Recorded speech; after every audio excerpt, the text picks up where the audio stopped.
Hopefully this will work okay. I'm having some connection issues for some reason. Not exactly sure why.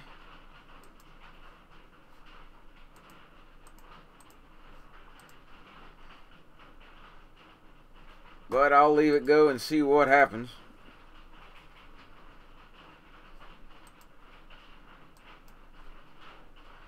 Be right back in just a second, and we'll stop it and restart it.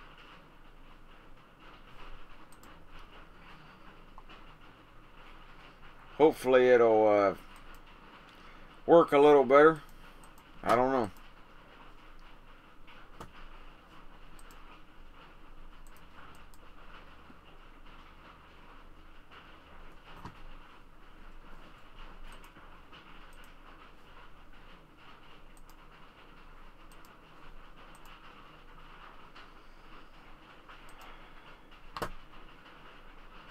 I've been having some connection issues, so seems to be a little better for the time being. So we'll see what happens. Hey there, Northeast.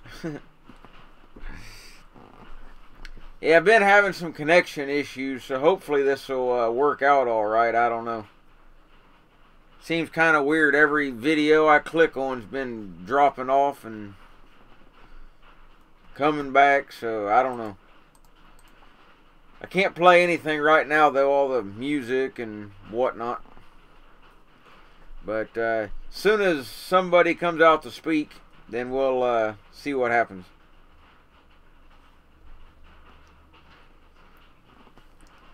I don't know what makes it flash like that and all that, but there ain't much I can do. But generally all I gotta do is refresh the video and it'll start again. So hopefully we don't run into too many issues. Not sure how long Trump is supposed to speak, but we'll find out, I guess. He's in El Paso is all I know. So hopefully you guys can hear me at least. Not sure what's causing the video to act up, but like I say, not much I can do about that. But let me know if you can at least hear me. I might be a tad bit low. I'm arm's distance from the mic, but yeah, there's supposed to be a wall deal. I heard the other day. I don't know any details, but it makes me worried though in a way. Democrats were so dead set on no wall and all this mess that what did we give them to get the deal? That's what worries me. What did we give up so that Democrats would give us a wall? Now, this isn't in the cards at the moment, but it's been thrown around like, I don't know, ban certain types of firearms, you know, and we'll build your wall, you know, things along those lines. I mean, that's a very extreme case, but would it go that far? I don't know. I hope not. But I can't see the Democrats giving Trump his wall if they're not getting something huge in return. They didn't care about DACA. They've already said that, so they don't care about all them illegals or whatever. It's already here. So, what did they gain? That is the scary part. But maybe we'll find out. The only problem with federal government is, in most cases, you find out after it's already happened.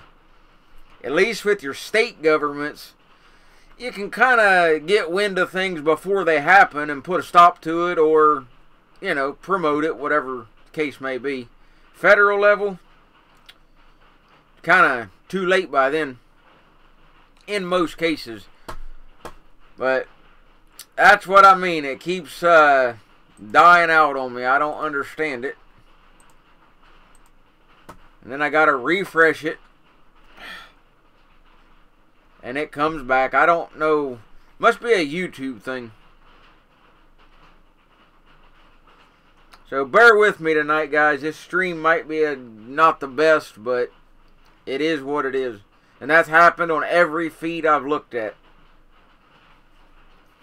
And Unless I can find a feed that's off YouTube,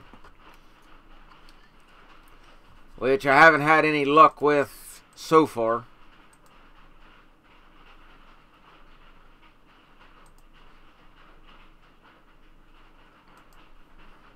But let me see if I can find anything real quick. Gotta be something.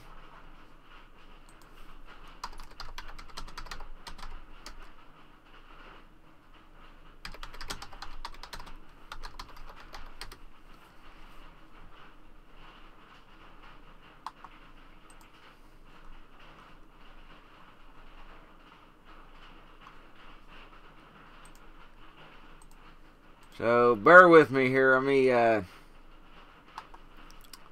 look for a minute. See if I can find something. Bound to be something out.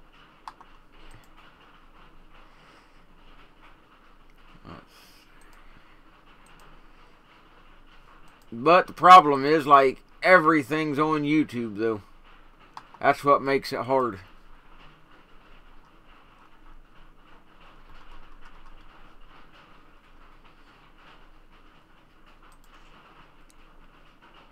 So I don't know if that's the reason it's messing up or what, but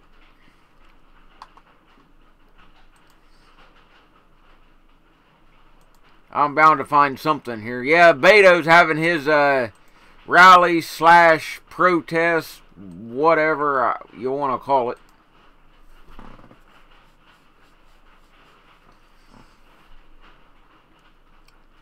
Okay, I'm going to try a different feed here and see what happens. So, bear with me for just a moment here. See if this does any better. See what happens here. Because I'm sure it's not my end, but you never can tell.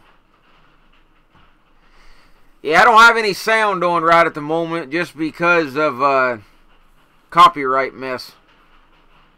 So, as soon as somebody comes out, then I'll fire up the sound. So, bear with me.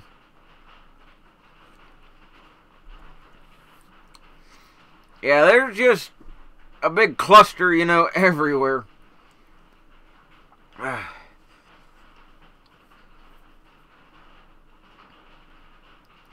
You know, you got the mess out of Virginia and all the comments the governor there said, and the whole blackface thing or whatever.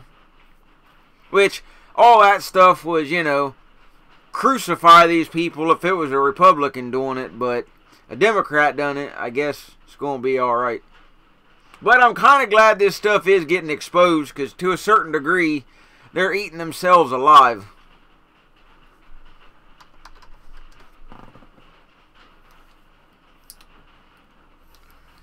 So, kind of is what it is, I guess.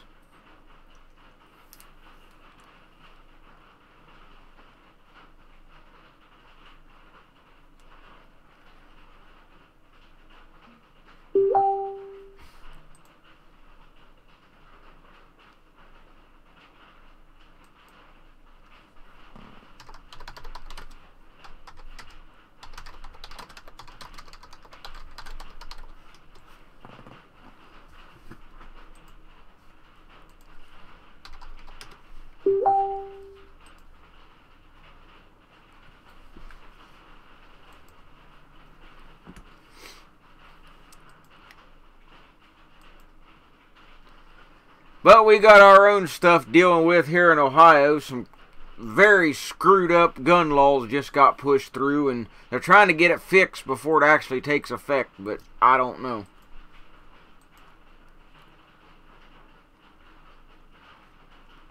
I'll do a video on that tomorrow once I find out some more information.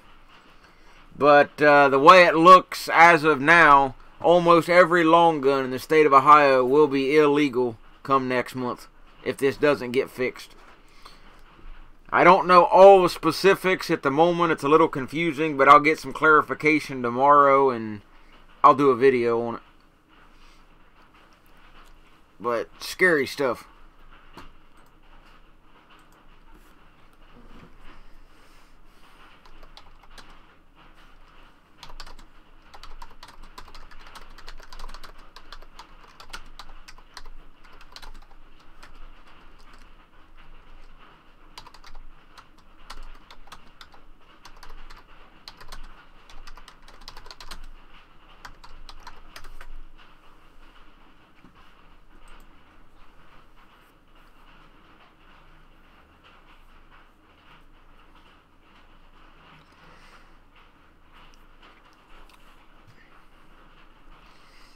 Yeah, it's a whole thing of, like I say, I don't know all the details. It's a little confusing.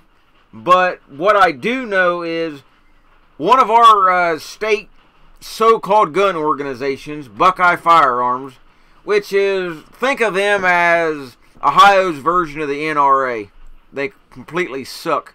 But nevertheless, they killed our Stand Your Ground bill. They gutted it, and, you know, it's a disaster.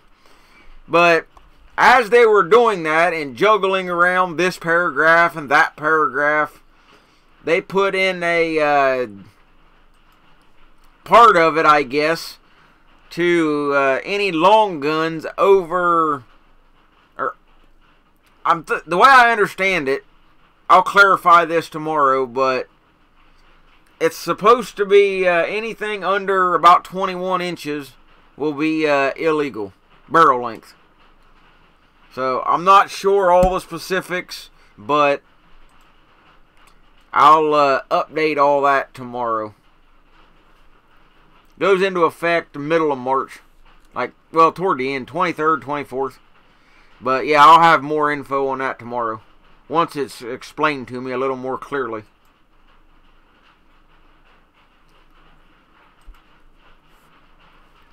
I don't want to say too much on it right now because I'm still a little confused on it myself. But Ohio gun owners, the best gun rights group there is, they're like our state gun owners of America. No compromise, none of that mess. Do it, you know, follow the Constitution and be done with it. Shall not be infringed, and exactly. So I'll go over all that stuff. I can do a live stream on that tomorrow if you want. Say around, I don't know, 8 o'clock tomorrow evening, I can jump on here and do a live stream about the gun issue. Because that can very easily happen in any of your states. You know, if they write up any kind of a gun bill, pro, anti, whatever, if the right paragraphs don't fall in the right places and on the right pages, you could turn a decent bill into a disaster. So, you really got to be careful. And I think a lot of it's intentional. But, I'll turn the sound on here in just a minute. As soon as it gets started here. We'll see what happens.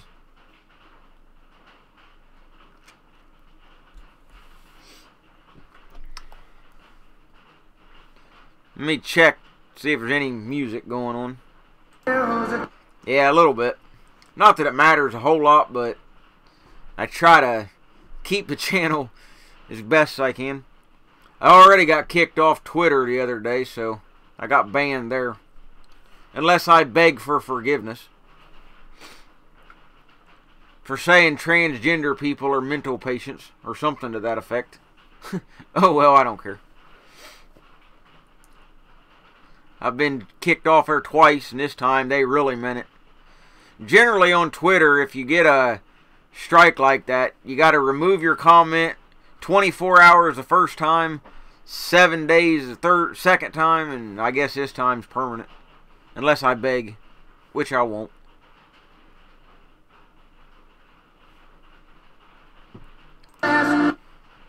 Alright, just a second here and I'll shut up and let Trump do his thing. See what happens here.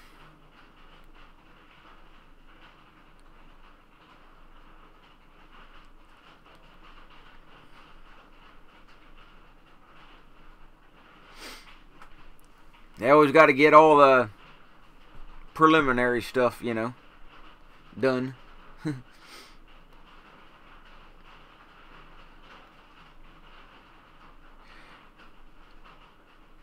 No matter what you think of Trump, though, good, bad, or otherwise, you got to admit, not many men could take up, you know, and put up with everything he has. Here we go.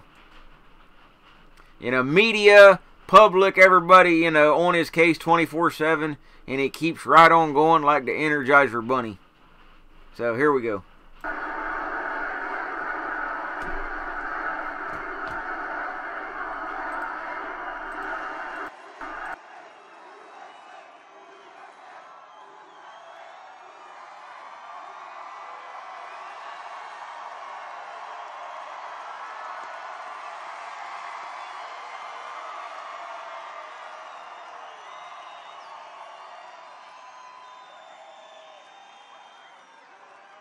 Thank you very much, El Paso. Thank you very much. Thank you.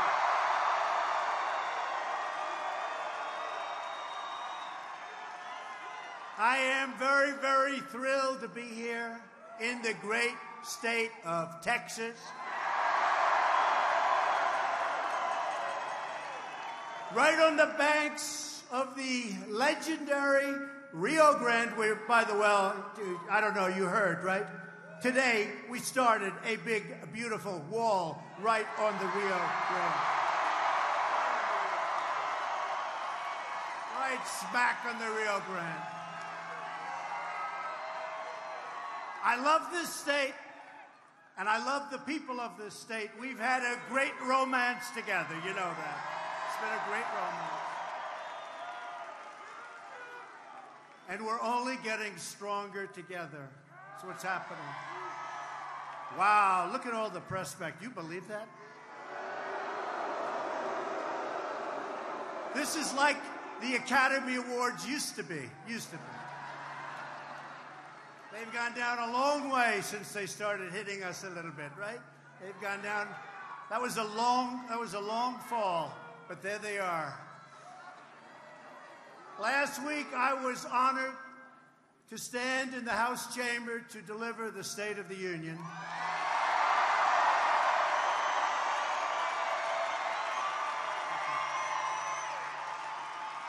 And I asked both parties to come together to choose greatness for America. Since taking office 2 years ago, our economy is now the hottest economy anywhere on earth.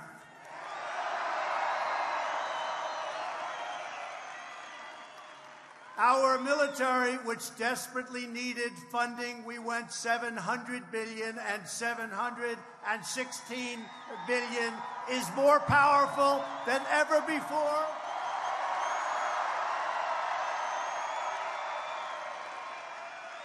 That was not a good situation. It was tired and depleted. Our great warriors were not taken care of. Now they're taken care of again the way they should be.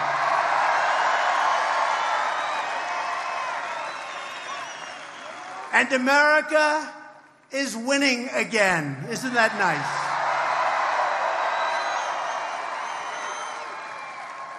We're fighting for all Americans from all backgrounds, of every age, race, religion, birthplace, color, creed. We're fighting for ourselves. We're fighting for all Americans. And what is it? America first. Remember, it's America first.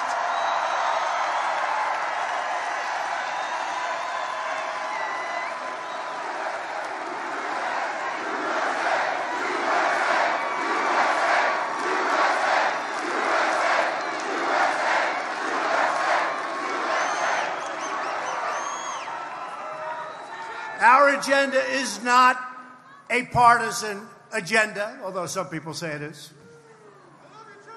Every once in a while it does become that way, right?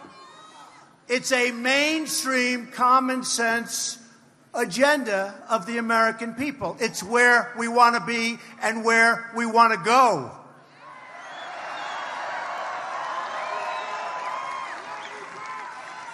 And despite the fact that the media refuses to acknowledge what we've done and how well we're doing it,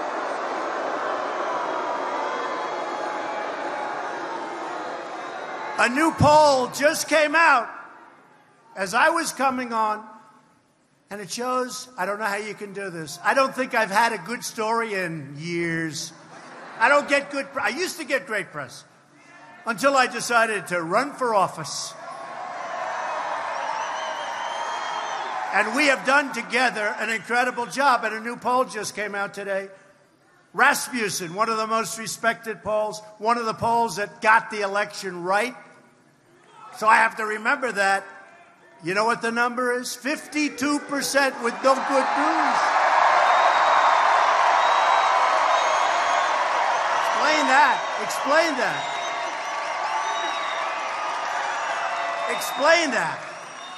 How do you get that when you don't get good press? I guess 93% of the stories are negative. No matter what we do, they figure out a way to make it negative.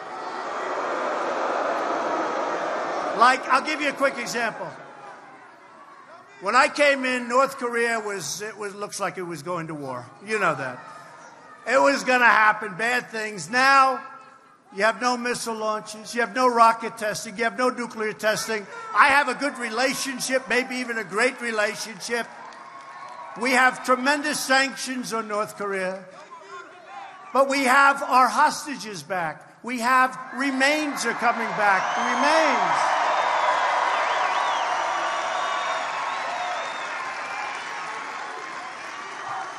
And our presidents have been dealing with North Korea for many, many decades, many, many decades. And on a nuclear way over the last 20, 30 years. And all I hear is, can't you move faster? You know what? I left Singapore 15 months ago. They've been negotiating for 85 years or something. So now their complaint is, what's taking them so long? I heard one of our great geniuses from a previous administration telling me how to negotiate with North Korea when they got taken advantage of like nobody I've ever seen before. So someday, with all of us, this is all of us, and those hats are beautiful, by the way, someday,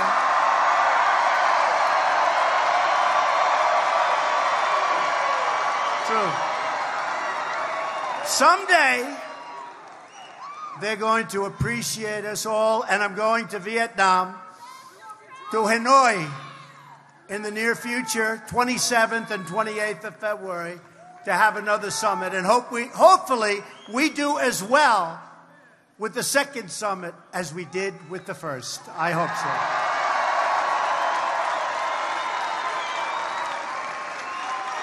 Now, we're delighted, and I'm delighted, to be joined this evening by the Texas leaders. You have great leaders, great people, great help to me that are at the forefront of this incredible American revolution. You know, there's never been anything like this in the history of our country. We have to understand that. There's never been. If you would say, as an example, that tonight 69,000 people signed up to be here. Now, the arena holds 8,000. And thank you, Fire Department. They got in about 10. Thank you, Fire Department. Appreciate it.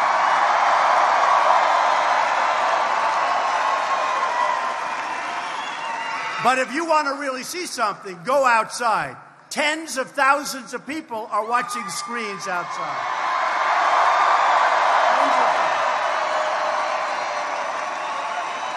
And we were all challenged by a young man who lost an election to Ted Cruz.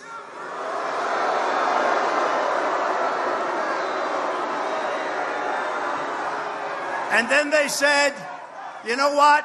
Hey, you're supposed to win in order to run. By the way, we. I'm 1 and 1. I'm 1 for 1. Think of it. We had one election, we won. Now we're going to be 2-0, and everything's going to be perfect.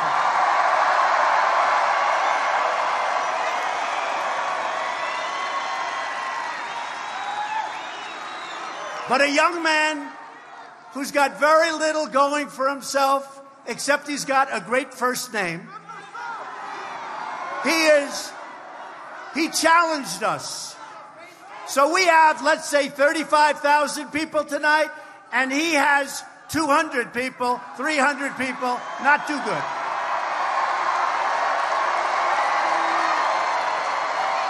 In fact, what I would do is I would say that may be the end of his presidential bid. But he did challenge us. So I want to introduce some great people. Your governor, Greg Abbott. Greg. Where is he? Where's Greg? Thank you, Greg. And a great governor, and a great friend of mine. Lieutenant Governor Dan Patrick. Thanks, Dan. Thank you, Dan. Look at him in the corner. So shy. Thank you, Dan. Great job, Dan. Attorney General Ken Paxton. Thanks, Ken. And Agriculture Commissioner Sid Miller.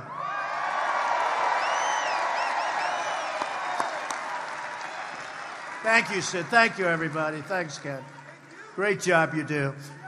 And we're especially grateful to your wonderful senators, John Cornyn and Ted Cruz.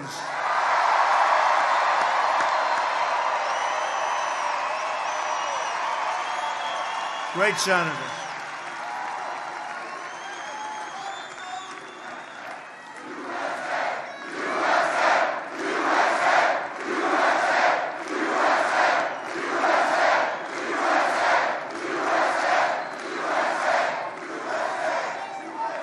And we have a lot of your congressmen and women. We have a lot of them. You're ready, and they're terrific, and they've been with us all the way. Pete Olson. Pete. Thanks, Pete. Thank you, Pete. Michael Burgess. Thanks, Michael. John Carter. Brian Babin. And Randy Weber. Thank you very much.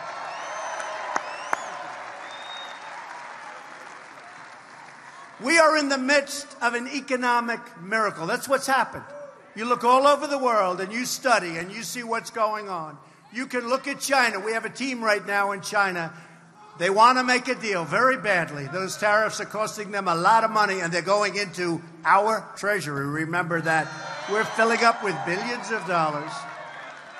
And did you see I haven't been here very long, the trade deficit really went down very big this last month. And people are saying, whoa, I told you so. That's what I do. That's what I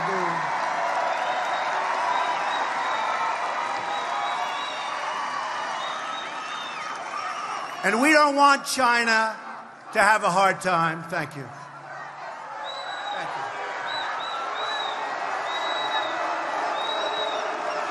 Thank you. Thank you. I can only tell you this. We're going to make great deals on trade. We're going to make great deals on military. When we defend another nation that's rich, they have to help us out. Do we agree? They have to help us out. And they're doing it. They're doing it. You saw South Korea? They were paying us $500 million a year. I say, you got to do more. You got to do more. Anyway, now they're up to almost $900 million. That was like on 2 phone calls. I said, why didn't they do this before? They said, nobody ever asked. Nobody asked.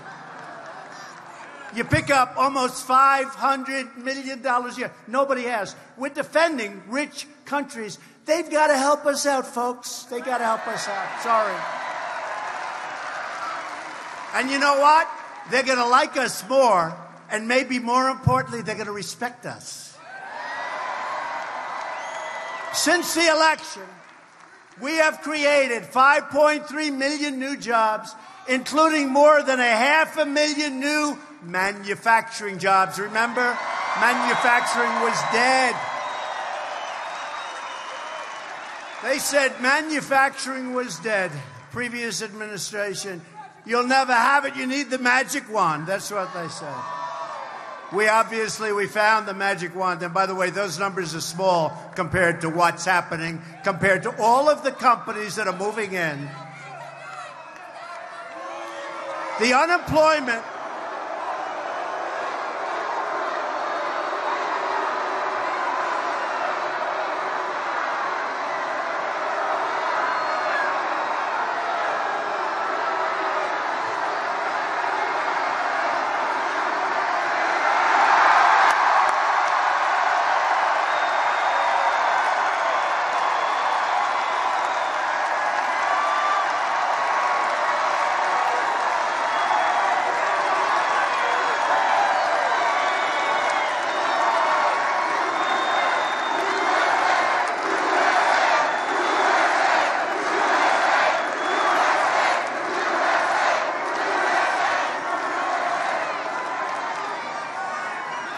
Thank you very much.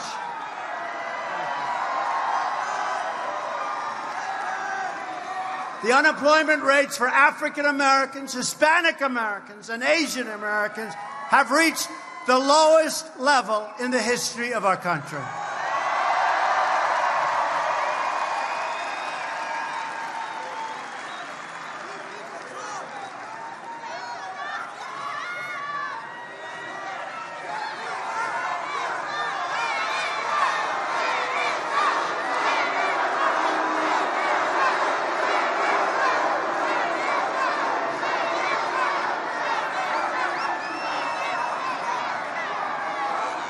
Okay, thank you.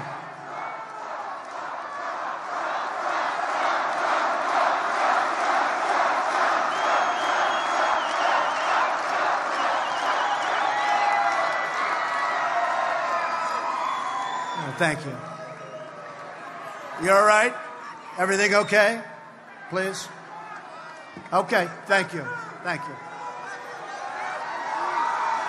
And women have filled almost 60% of the new jobs created last year, which were a record number.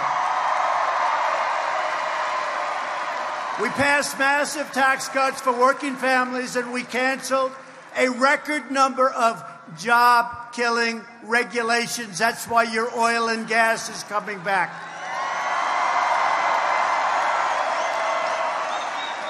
We eliminated the Obamacare individual mandate.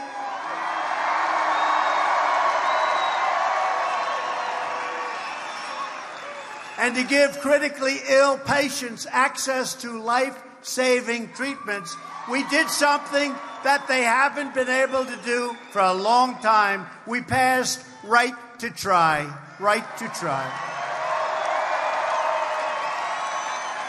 That's an incredible thing, Right to Try. You know, we have the greatest doctors and research in the world. And if somebody was terminally ill, they'd travel to Asia, they'd travel to Europe, they'd travel all over the world if they had the money. If they didn't have the money, they'd just go home. There was nothing they could do. And I said, wait a minute, we have drugs in the pipeline that are showing tremendous progress. If somebody is terminally ill, let's let them have access to our drugs. Let's let them have access. And it's much tougher than you would think, but we got it. And people, you will not understand, nobody understand the life-saving effects. It's incredible what's going on. They are getting better. People are getting better that were thinking they were going to die. It's Right to Try. I love it. I always wondered why we didn't do it before.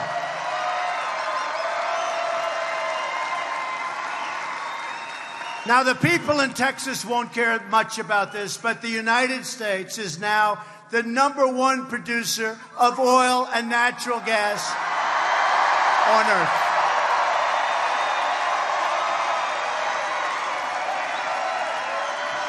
I didn't think you'd care about that. I didn't think Texas would care about that. And listen to this. And Texas oil production is now at the highest level it's ever been.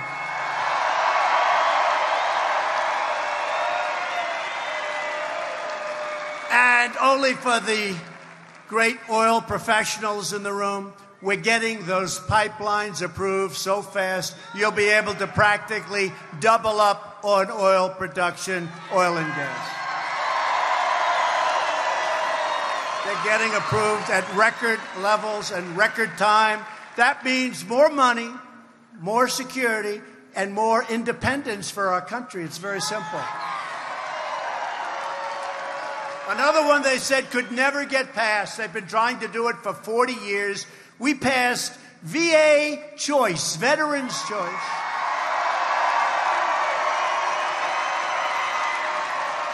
So that now, rather than waiting online for 5 days, for 9 days, for 3 weeks,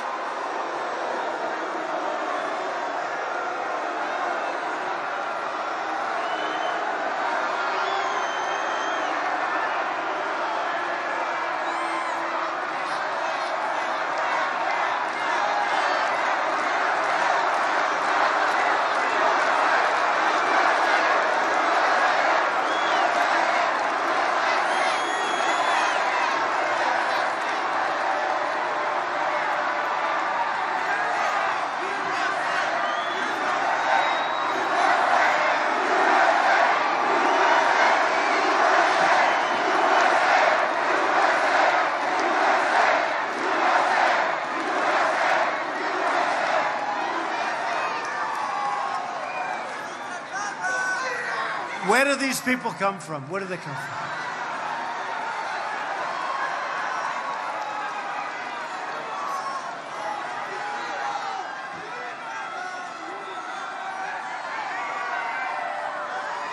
They go back home to mommy. They get punished when they get home.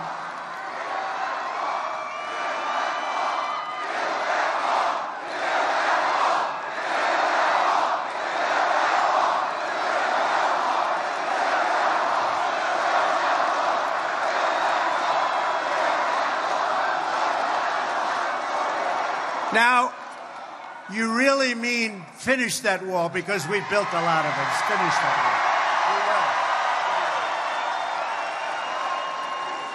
wall. But before we get to the wall, so VA accountability and VA choice. Accountability, we couldn't fire anybody from the Veterans Administration. We couldn't fire anybody. They could treat our veterans badly. We had to take it. Now, you get rid of them. And VA choice, they'd wait online for days and weeks. They couldn't see a doctor. Now they go out, they have a choice. They get a private doctor. They have things taken care of, and we pay their bill. They've been trying to get those two things fixed for many, many decades, many years, and we got it fixed. We also passed the Farm Bill for our wonderful farmers, ranchers, and growers. We just got it passed. And that wasn't easy, but we got it passed. We had to do it. Our farmers are great. So we just got that done. Farmers, ranchers, growers. And we passed historic legislation to combat the opioid crisis.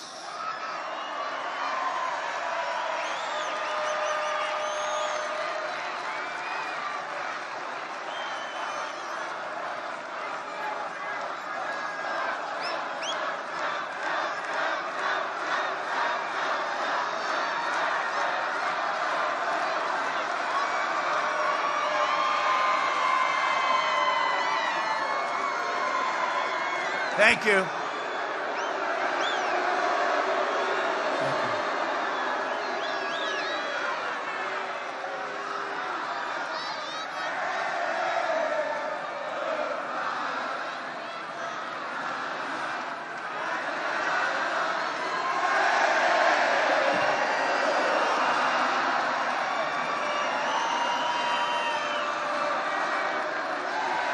Is there any place that's more fun to be than a Trump rally? Is there any place?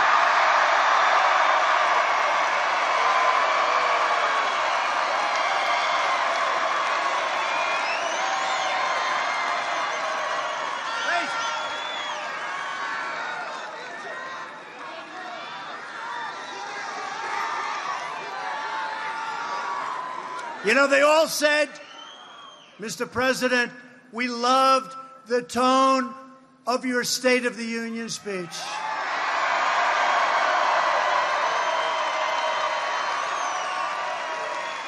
Some people said it was a great speech. Some people said, really a great speech. I said, but if I ever did that in El Paso, Texas, it wouldn't work here too well. Do you agree? Nice and calm. No, that's not what you're looking for. And this is more fun. This is more fun.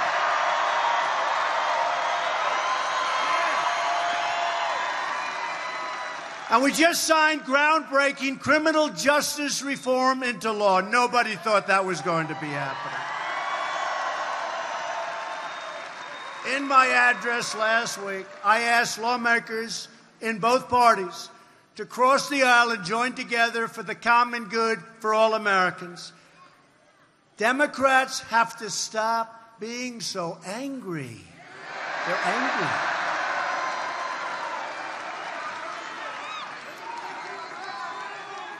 And they've got to start being partners to keep this incredible... Really, look, is this an incredible miracle that's going on? We want to keep it going. Keep it going. And it will keep going. It will keep going. There's so much to celebrate in our country. The economy, the military, so many things we've done scientifically. The world is trying to copy what we've done. They're not going to be able to do it. Not anymore. They were catching up fast. Now they're going in the wrong direction. Wrong direction. Unfortunately, many of the Democrats in Congress responded to my call for bipartisan cooperation by instead choosing hey, look, did you ever see anything? Radical resistance. It's the radical left. But maybe it'll change. Maybe it'll change. It all has to do with 2020 and the election. But I really don't like their policy of taking away your car, of taking away your airplane flights, of let's hop a train to California, of you're not allowed to own cows anymore. You know, there are a lot of problems there. A lot of problems. But nobody's ever had this. And by the way, with us, we handle it. No president should ever have to go through what we've gone through in the first 2 years. It's a hoax, it's a disgrace, and it should never be allowed to happen again. A hoax.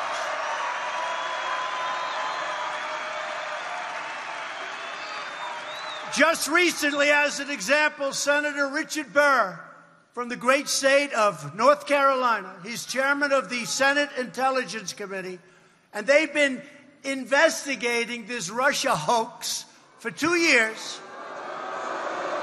Think of it. They've interviewed over 200 people. They've studied hundreds of thousands of documents and pages, and Richard just announced that they found no collusion between Donald Trump and Russia. Collusion.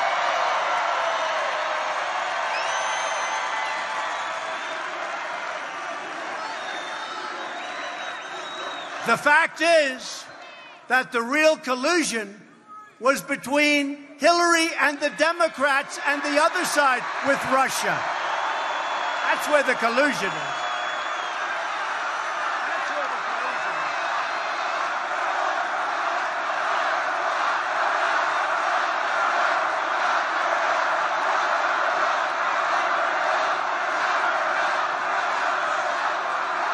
That's starting to make a lot more sense.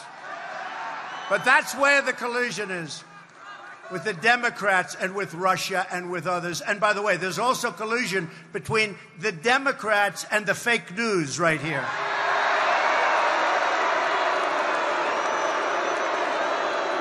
And they know it better than anybody.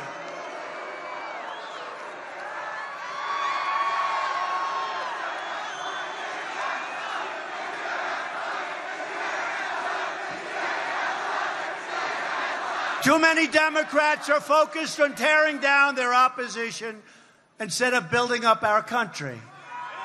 They're trying to impose some of the most extreme measures and policies ever put forward by our Congress. And by the way, I don't think anybody in this room wants to pay 70, 80, 90, and 95% tax. Does anybody want to pay a 90%?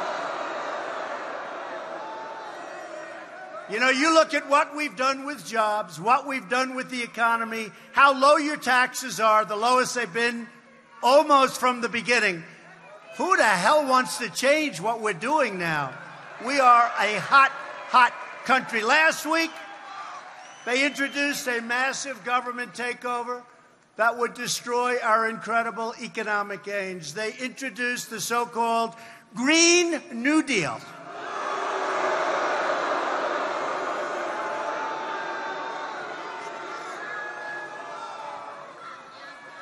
It sounds like a high school term paper that got a low mark.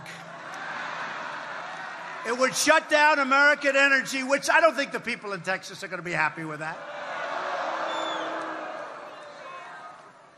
It would shut down a little thing called air travel. How do you take a train to Europe? You know, this crazy senator from Hawaii, they said, do you like it? Yes, I like it very much. Oh, really? How are we getting to Hawaii on a train?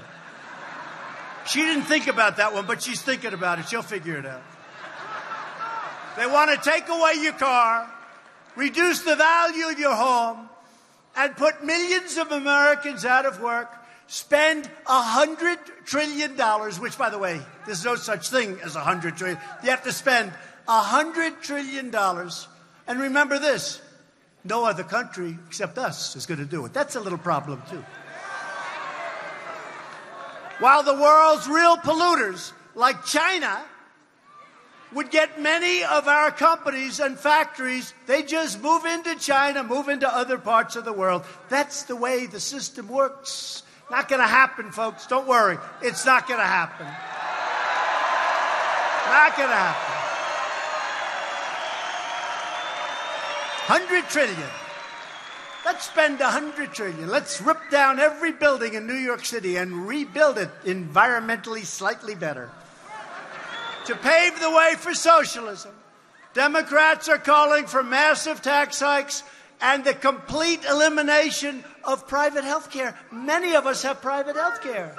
That means you can stand online for 5 days as you wait for a doctor that is not nearly as talented as your doctor. Remember, you can keep your doctor. Remember that? 28 times you can keep it.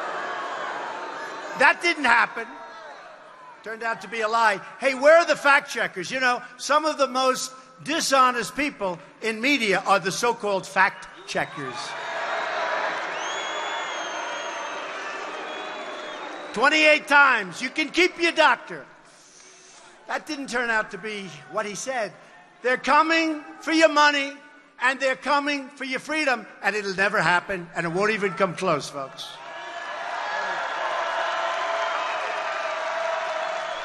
Democrats are also pushing extreme late-term abortion.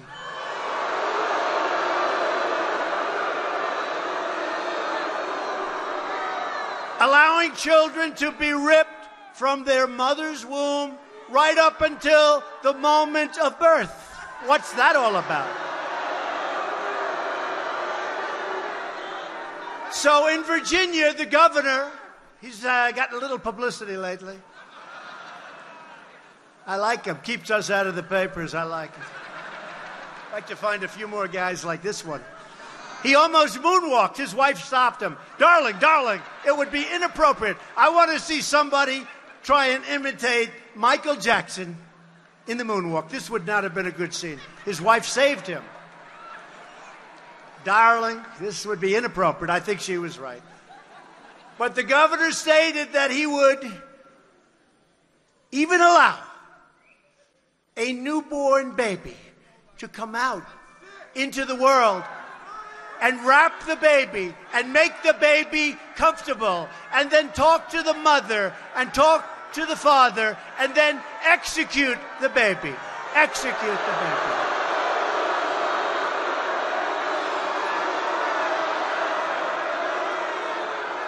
Incredible. Millions of innocent, beautiful babies are counting on us to protect them, and we will.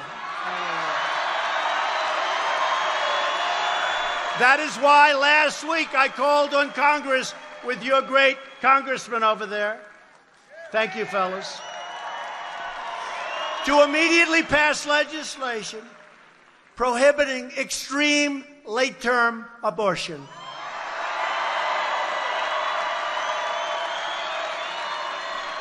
And that certainly is extreme. Many people never even heard. I mean, did you ever hear of anything like this? Democrats must also address the double standard on full display in Virginia. By the way, that state's going to go Republican pretty soon, I'm pretty sure.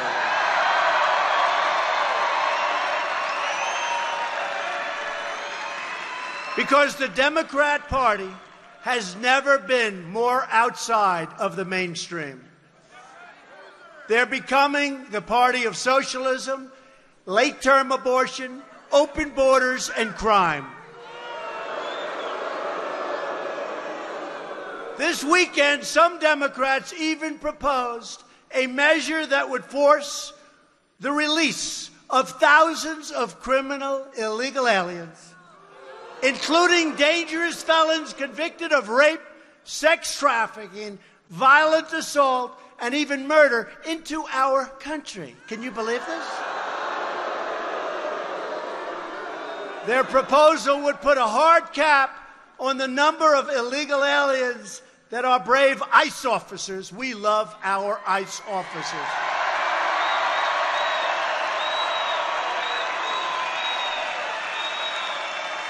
can detain and thus remove, forcing thousands of criminals to be set free into United States communities. I don't think so, okay? I don't think so.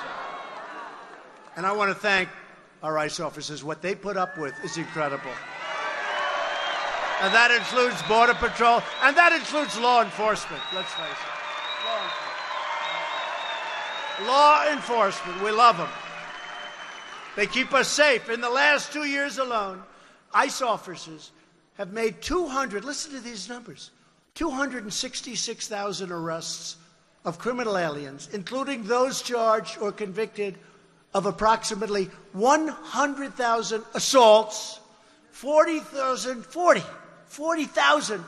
larcenies, 30,000 sex crimes, 25,000 burglaries, 12,000 vehicle thefts, 11,000 robberies, 4,000 kidnappings, and 4,000 murders. Killings, murders. We will.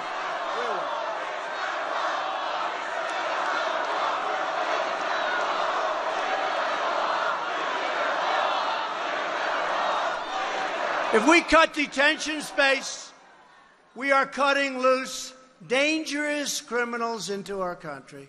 Slashing ICE detention is the first step of many for the far left. I call them the radical left. We will never abolish ICE. They want to abolish ICE. We're never going to abolish ICE. So let me state very clearly to those pushing this ridiculous and radical agenda, I will never sign a bill that forces the mass release of violent criminals into our country.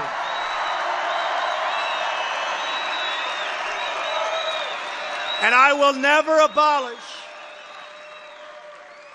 or in any way mistreat our great heroes from ICE and Border Patrol and law enforcement.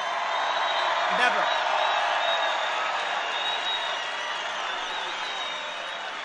We will always stand with those brave men and women. We'll always be with them. We're going to take care of them just like they take care of us. Remember that. Remember that. Now, I have to tell you, as I was walking up to the stage, they said that progress is being made with this committee. Just so you know, we're building the wall anyway. They say that progress has been made with this bill.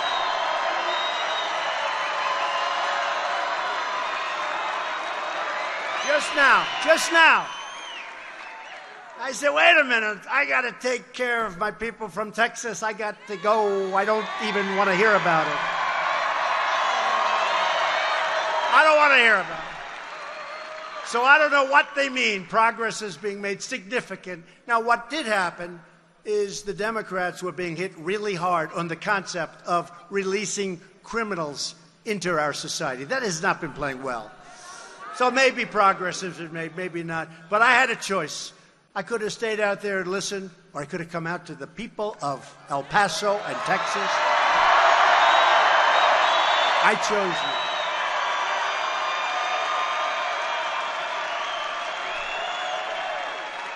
I chose you.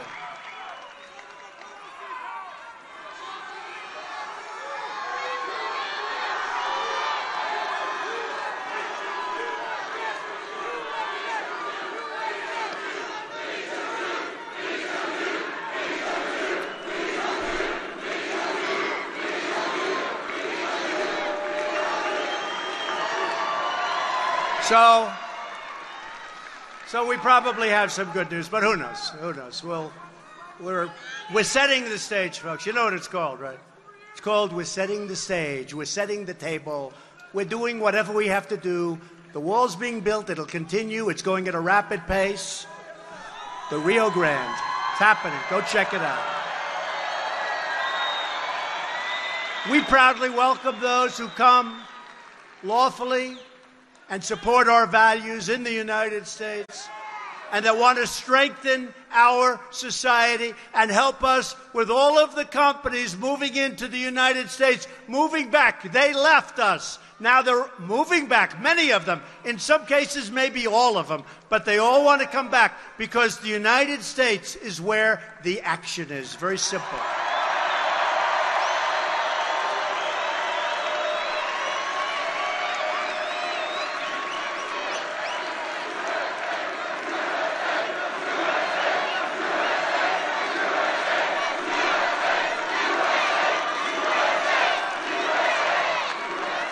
Where the action is. And it is, we're most proud of the fact. You look at the car companies, they're moving back. They're going into Michigan. They're going into Pennsylvania. They're going back to Ohio. So many companies are coming back. And by the way, that's why I want people to come in to our country. But they have to come in legally, and they have to come in through merit, so they can help us build our country. Make America great again. Pretty soon, we're going to be singing, Keep America Great. Keep America great.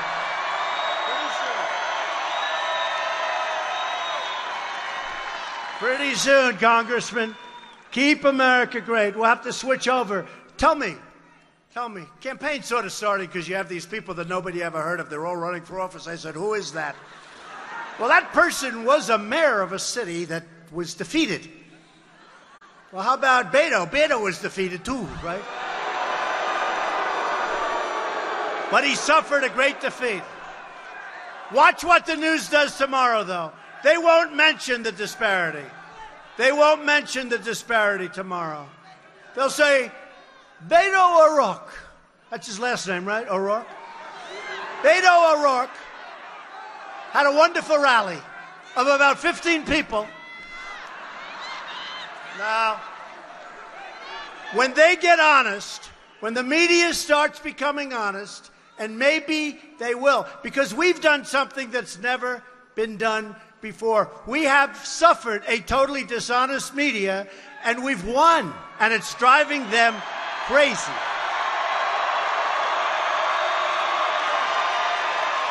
Driving them crazy.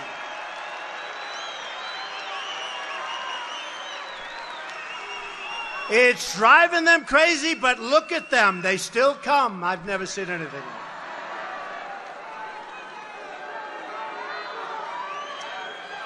But illegal immigration hurts all Americans, including millions of legal immigrants, by driving down wages, draining public resources, and claiming countless innocent lives. You see what's going on, folks. You know what's going on. They give you all of these phony stats. Say, oh, it's the same. It's the same. Not the same. It's a bad situation going on, and we've stopped it. We are taking out thousands and thousands of people from MS-13. We're bringing them the hell out of our country. Thousands. But if we had proper border security, including a very powerful wall, we wouldn't have to work so hard. And it would be a lot safer and a lot better. My administration is committed to ending illegal immigration while modernizing our legal immigration system, which has been in terrible shape for many, many decades, to prioritize the admission of those who can support themselves financially and contribute to our economy, people that come in on merit, merit, merit.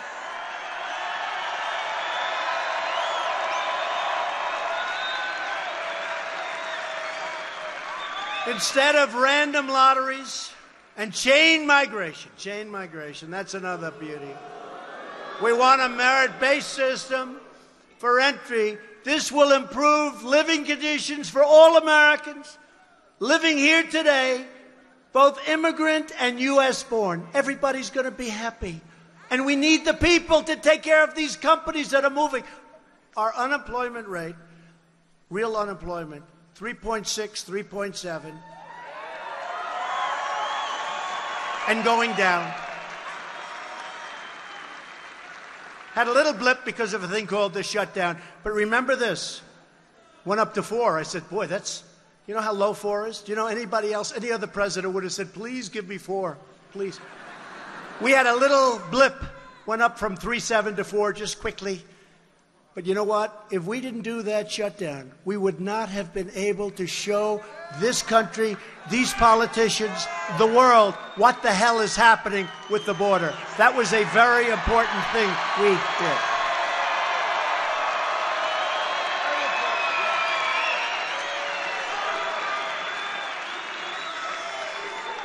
And the fact is, illegal immigration is a heartbreaking human tragedy.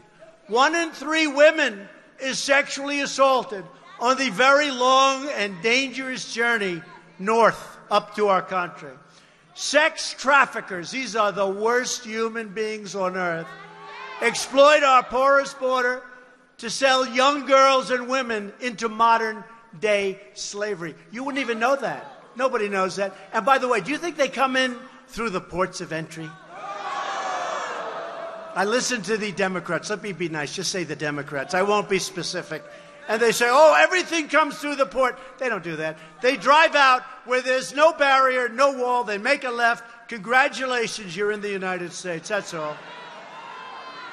If you have 3 women tied up in the back seat of a car, you're not going through, folks, a port of entry where they do look in the back seat, at least, right? Drugs pouring through the border kills tens of thousands of innocent Americans a year, including heroin, meth, cocaine, fentanyl, so many others. They come through the southern border. We have a drug problem over the last 6, 7, 10 years like we have never had before. We can have such a big cut in the numbers, in the percentages, if we get the wall built, if we have a strong wall with other things. But we need the wall, and it has to be built, and we want to build it fast. The number of illegal immigrants crossing our borders is so large that we've nowhere to hold them. We have to build. They want buildings. They want jails. They want these people. How about the word caravan? Caravan. I think that was one of mine, but looked like a caravan. Where you have thousands and thousands of people coming from Guatemala, from Honduras and El Salvador, and they march up through Mexico. And by the way, if we didn't have walls in those areas, in some cases that we put up, in many cases where we reinforce, in many cases where our great military helped us with barbed wire, you would have people pouring in. They don't pour in. The problem is our laws are so bad that there's no way we can quickly remove them. Other countries say, get out of here. We have to bring them through a court system. We sign their names. They touch our land. We sign them up. We explain to them, please come back in 6 years for court. And only the dumbest people show back up. Nobody ever shows. Nobody comes back in. Like 2%. They go in to our country. The good news is we have great law enforcement, and many of these people, we know where they are. And we're going to get them the hell out. But we have to change our laws. So right now, we have a backlog. You won't even believe this. Other countries don't do this. Somebody walks into our country, we bring them to court. We have now a legal, we need Perry Mason. We have a legal case. Nobody else does that. Other countries say, get out. Can't come in. You're not a citizen of whatever country. We bring them in. So listen to this. Right now, we have almost 900,000 cases. 900,000. How many judges are going to take care of? We're going to have to hire tens of thousands of judges to do that. 900,000 cases. How stupid is this? This was a system put in place by really dumb people, or people that did not have the best interests of our country at heart. And there's no place better to talk about border security, whether they like it or not, because I've been hearing a lot of things. Oh, the wall didn't make that much of a difference. You know where it made a big difference? Right here in El Paso.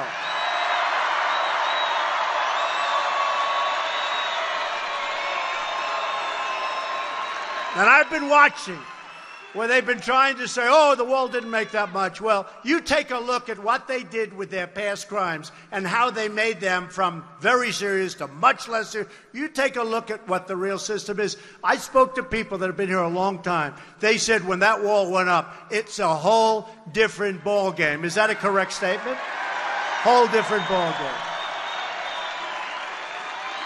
I'll give you another example, and I don't care whether a mayor is a Republican or a Democrat. They're full of crap when they say it hasn't made a big difference.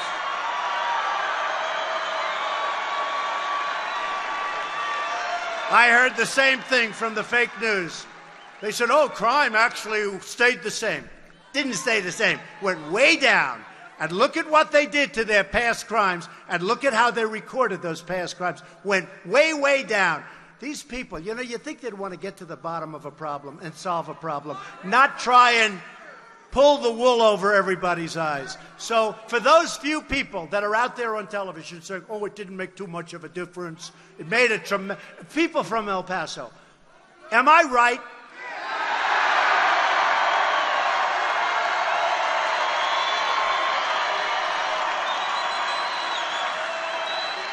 It's fake news. It's fake. I'm telling you, it's just fake news. And you know what?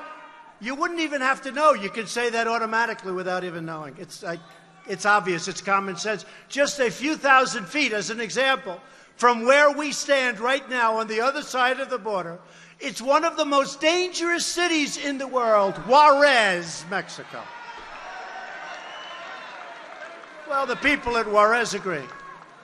Yet, thanks to a powerful border wall in El Paso, Texas, it's one of America's safest cities now. Now listen to this. So, you're talking a few feet away, right? A few feet. Got a wall. It's a few feet away. Last year, Juarez had 1,200 murders. El Paso, right next door, a few feet away, had 23 murders. That's not good either. But 23 compared to 1,200. Walls work. Actually, there's nothing like them for what we're talking about. We want to stop drugs. We want to stop traffickers. We want to stop criminals from coming in. Walls save lives. Walls save tremendous numbers of lives. The biggest proponents of open borders are rich liberals and wealthy donors. These are hypocrites. who oppose security for you while living their entire lives. I do too, to be honest with you. I'm guilty. I'm guilty. I also live behind walls, okay? They live behind walls and gates and they have guards all over the place. Me too. Because I want to be safe and I want to make America safe, if you don't mind.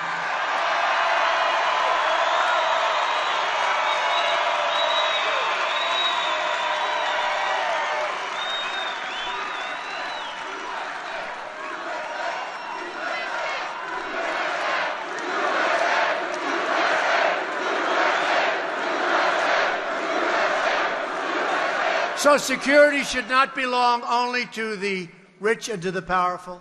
Safety is the birthright of every American, which is why we must finish the wall. It's happening. Because walls are not immoral, as it was said. Human trafficking is immoral. Drug peddling is immoral. Child smuggling is immoral. Sanctuary cities that get Americans killed, they're immoral. Open borders are dangerous and immoral.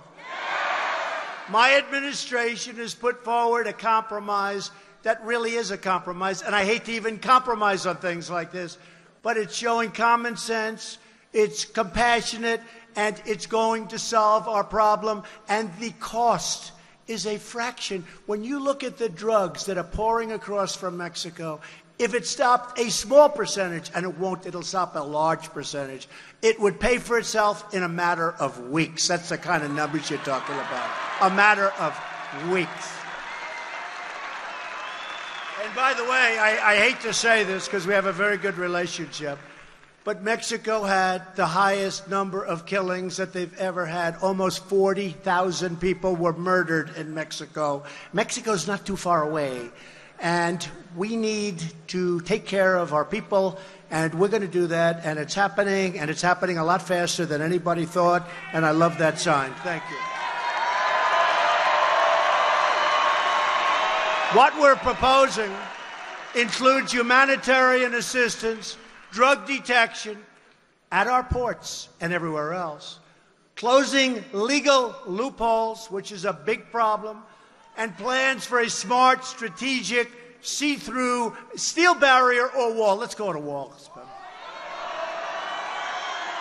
This wall will be built in the areas identified by border agents as having the greatest need, while safely directing people and commerce to our many lawful ports of entry, which we're beefing up in every way. Structurally, we're beefing up the ports of entry, and mechanically, we have equipment now that can spot drugs. It's incredible stuff. It's expensive. It's incredible. By the way, there is nothing better than a good old-fashioned German Shepherd. It's hard to believe, right?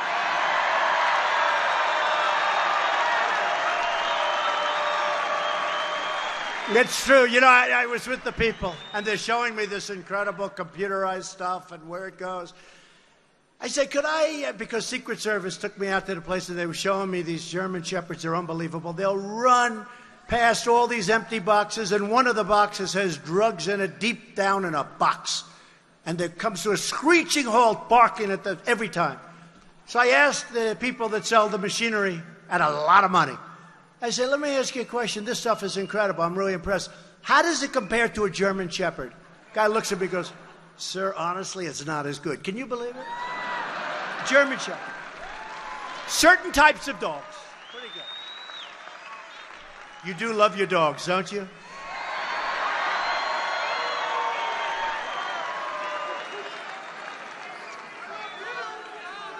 I wouldn't mind having one, honestly, but I don't have any time. I don't have time. How would I look walking a dog on the White House lawn? Would that be... right? Sort of not for... I don't know. It doesn't... I don't feel good. Feels a little phony to me. A lot of people say, oh, you should get a dog. Why? It's good politically. I said, look, that's not the relationship I have with my people. We want to have... Yeah, Obama had a dog. You're right. Both parties should come together to finally create a safe and lawful system of immigration. The American people have waited long enough. We must secure the border, pass Kate's Law, end catch and release, shut down sanctuary cities. You know, we need Democrat votes to do that. Deport criminal aliens and keep the coyotes and traffickers and drug dealers the hell out of our country, please.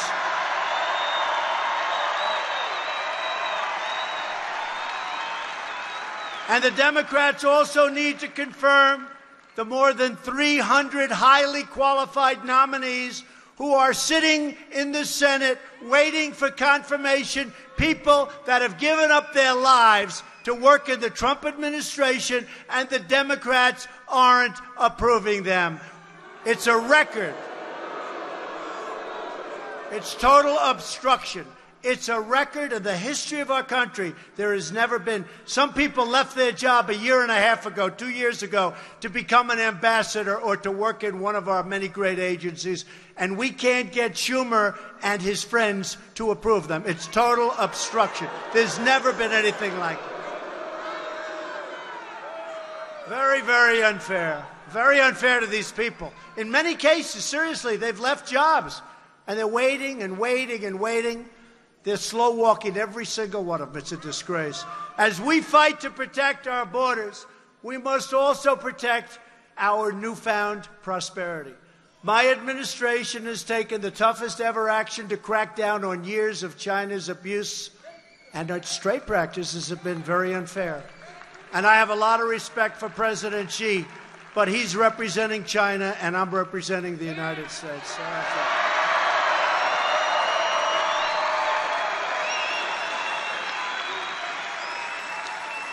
We're also replacing one of the worst deals ever made, probably the worst trade deal ever done, although I happen to think that the WTO is not so good either.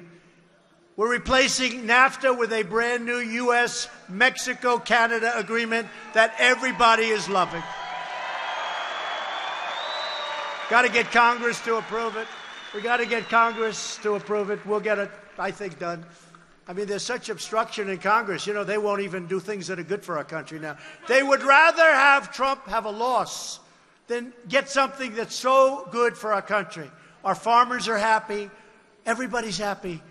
And it's going to be jobs. You know what it does? It stops companies from moving out. It makes it very hard economically for companies to say, hey, thanks a lot. We're firing everybody. We're moving to Mexico. Makes it very, very hard. You know, that's been a bone of contention for me for many years. I've seen 25% and more of our automobile business move to Mexico. And it's not going to happen anymore. Not going to happen anymore. Unless they want to pay nice, big, fat tariffs to send their cars back into this country. We've achieved, and by the way, tariffs have had an incredible effect. Just ask the folks in China, how are we doing with tariffs? You ask.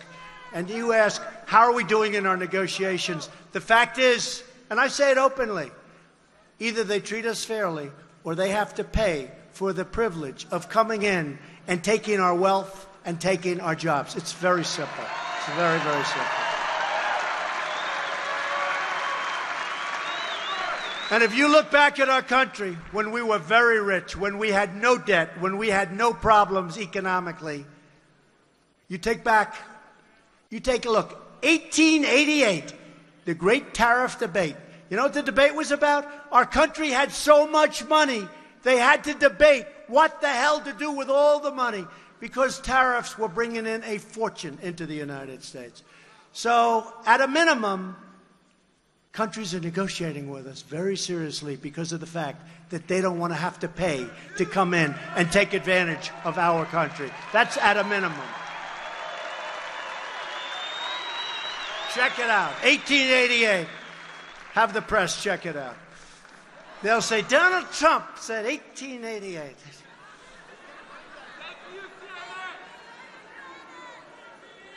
We've achieved the largest decline in drug prices in 46 years, prescription drugs. And I'm asking Congress to work with me to make prescription drugs affordable for every American family. We just got the largest decrease And drug prices, think of that. And it's not easy. It's not easy. Because we have middlemen that take care of a lot of people for a lot of years, these middlemen, and the drug companies. But even worse, the middlemen. And we're cutting the middlemen out. They're not going to like me very much. They made a lot of money. But think of that. The first time in 46 years. And now we're going to phase 3. We did 1 statutorily. We did 2 statutorily. Now we go to phase 3. We're getting your drug prices down. We're embarking on bold initiatives to defeat AIDS. Who knew that? We have medicines now that work wonders on AIDS. We're looking to be AIDS-free in not many years as a country. And maybe help also the world. The world. So we want to defeat AIDS, and we want to defeat childhood cancer. We've made tremendous strides. Tremendous strides. In the Middle East, our brave warriors have liberated virtually 100% of ISIS in Iraq and Syria. Now, you don't hear that from these people.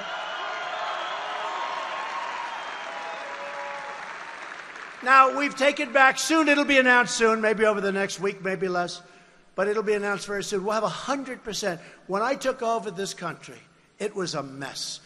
And if I wouldn't have been elected, you know, I have so many people, I was just walking up, and every time it happens, sir, thank you. Thank you very much. This guy, he's like a monster. No, it's true. These people. This guy, he's like a monster. He's like this monster football player, a big, strong guy. He says to me, he says, thank you very much. I don't know what they're saying, but that's okay. No, he's this big, strong guy, and he's crying.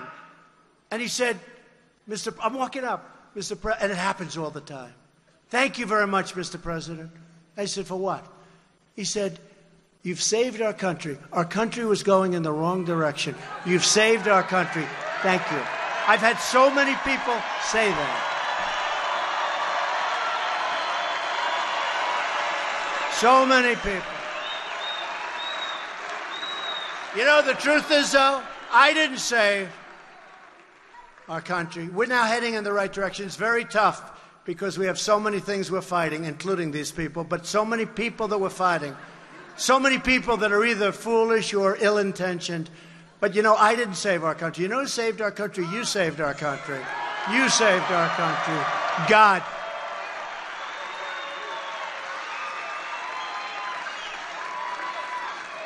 Because it's nothing like this has ever happened before. And you know what? The world is watching. And when prime ministers and when presidents and kings and queens, they talk to me, they say, congratulations on what's happened with your economy, Mr. President. It's incredible. They're emulating what we're doing. They can't believe it.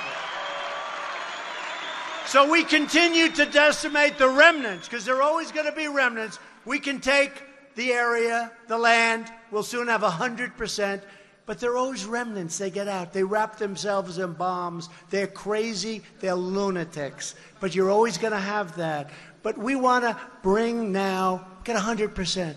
It was so bad when I took over. It was going the opposite direction. Syria, we want to bring our troops back home. It's time. It's time.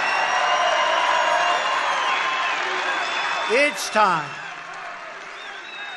And thanks to the extraordinary service of our military in Afghanistan, 19 years we're in Afghanistan. We may now be able to seek a political resolution that, frankly, they've wanted to talk about for a long time. We've hit them very hard. But it's been 19 years. Think of that, 19 years. We spend more on military in Afghanistan, $50 billion a year, than most countries spend on their entire country. Health care, education, everything. We spend more than they do. It's time to start thinking smart for our country. We want to build our country. We want to spend money in our country. We want to build our roads and highways and bridges and dams.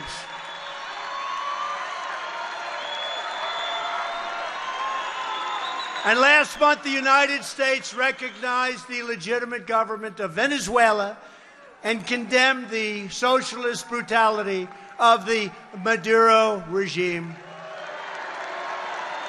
Everywhere socialism has been, everywhere it's been implemented, it's produced poverty, misery, repression, and despair. You take a look, no matter where.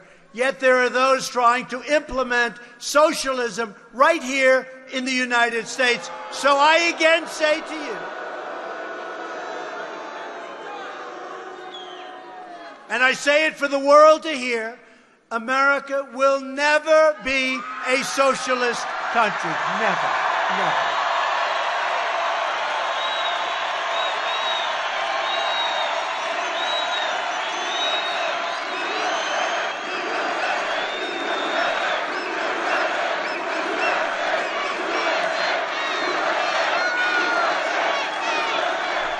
We're born free, we will live free, and we will die free. We will always be free. Each of us here tonight is united by the same timeless values. We believe in the American Constitution and our great rule of law. We believe in the dignity of work and the sanctity of life. We believe that faith and family, not government and bureaucracy, are the center of the American way. We believe in religious liberty, the right to free speech, and the right to keep and bear arms.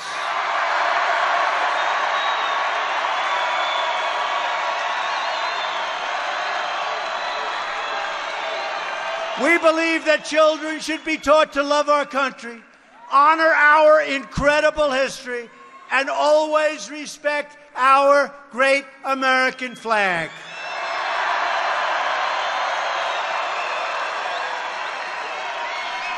We believe that the first duty of government is to be loyal to its citizens, and we live by the words of our national motto that we are going to keep. We'll never change this.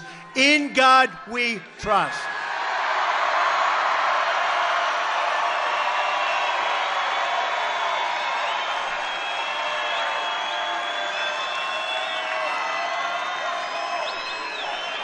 These are the beliefs, traditions, and principles that bind us together as citizens, as neighbors, as great patriots. These are the values that unite people all across the great state of Texas. From Houston to Austin, from Dallas to El Paso, from the Red River to the Rio Grande, the Lone Star State embodies the spirit of independence like maybe no other place anywhere in the world.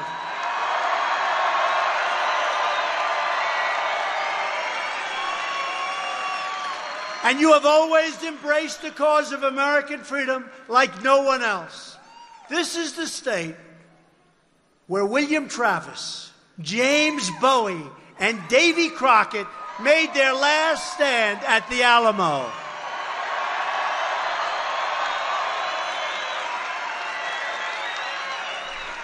This is the state where a small band of patriots at the Battle of Gonzales, armed with a single cannon, stared down a foreign powerful army and declared, "Come and take it.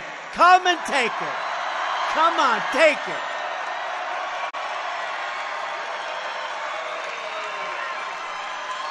And Texas is the state where generations of farmers, ranchers, oil workers, and pioneers helped build up the most extraordinary nation in all of human history. That's what we are. We were losing track. We didn't lose track anymore. We're straight on that track. Now, just like generations of Texas patriots who came before, you are going to make your stand. That's what we've done. We've made our stand, and we've made it together. This is a big group of millions and millions of people that have come together like never before in our history. This has never happened before. And we've come for safety, for sovereignty, and for the sacred rights given to us by the hand of Almighty God.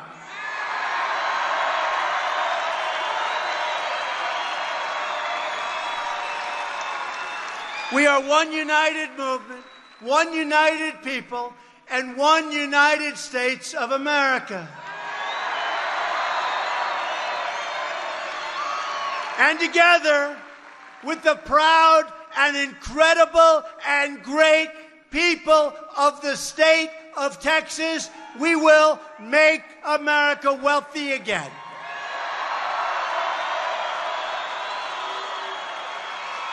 We will make America strong again.